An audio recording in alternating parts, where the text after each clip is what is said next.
கலாத்தியருக்கு எழுதின நிருபம் 2ஆம் அதிகாரம் 20ஆம் வசனத்தில் வாசிக்கிறோம், கிறிஸ்துவுடனே கூட சிலுவையிலே அறியப்பட்டேன், ஆகிலும் பிழைத்திருக்கிறேன், கிறிஸ்து எனக்குள் பிழைத்திருக்கிறார்.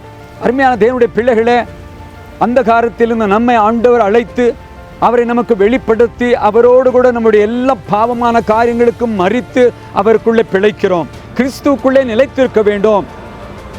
யோவானுக்கு சுவிசேஷம் 15ஆம் அதிகாரத்தில் வாசிக்கிறோம், ஒருவன் என்னிலும் நான் அவனிலும் நிலைத்திருந்தால் மிகுந்த கனிகளை கொடுப்பான். 2 கொரிந்தியர் 5:17 வாசிக்கிறோம், இப்படி இருக்க ஒருவன் கிறிஸ்துக்குள்ளே இருந்தால் புதிய சிருஷ்டியாக இருக்கிறான். இந்த செய்தியை கேட்டுக்கொண்டிருக்கிற அன்பான தேவனுடைய பிள்ளைகளே, கிறிஸ்துக்குள் நிலைத்திருங்கள். மிகுந்த கனிகள், அன்பு, தயவு, கிருபை, இரக்கம் கொடுத்து தேவனுக்கு மகிமைக்காக வாழுவோம்.